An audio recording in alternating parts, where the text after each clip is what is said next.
So I want to have a quick discussion on the termination of Enzo Amore from WWE. Last night I did a live stream after the 3 hour, they're all 3 hours now, after the 25th anniversary of Raw, and I didn't want to discuss anything there because the case was still very new, the story was still very new about Enzo Amore allegedly raping a woman. And the story was something that I didn't want to talk about, but a lot of people were saying stuff like, oh, she's lying, she's faking it. And the thing about it is, even if that's the case, you never want to assume that. Rape allegations are a very serious thing, and you never want to just assume that someone's lying. You don't know. I mean, you don't know what could be going on.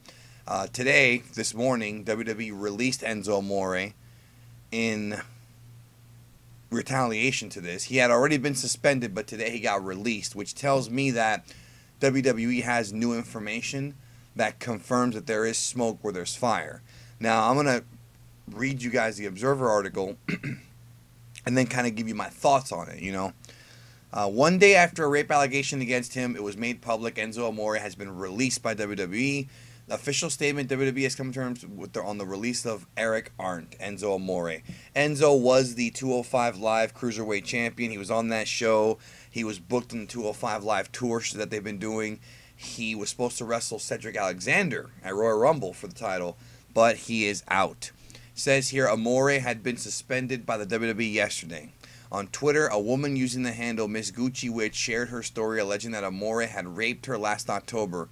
Now, here's where it gets interesting, because I had heard about this, but now it's actually coming out. Phoenix police confirmed that they responded to a local hospital on October 23, 2017, for a call of a sexual assault that had reportedly occurred on October 19, 2017, at 401 West Clarendon Avenue. The investigation is still ongoing.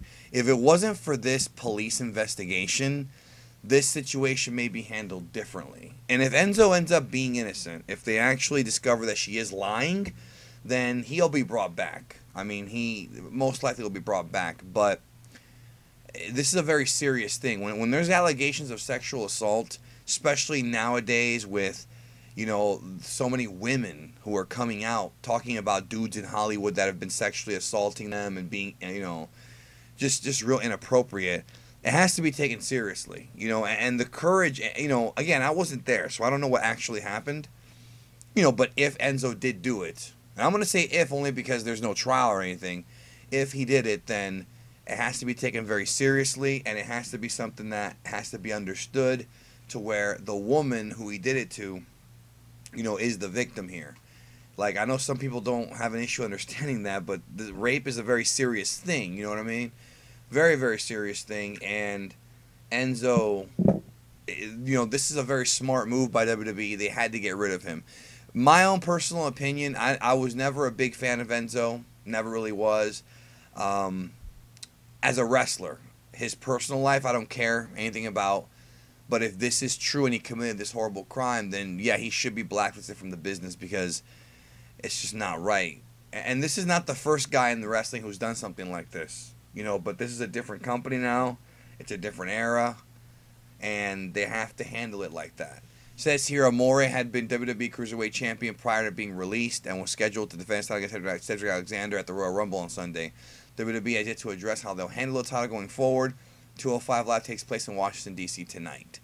Amore's last match with WWE before being released was against Alexander at 205 Live house show in Poughkeepsie, New York on Sunday.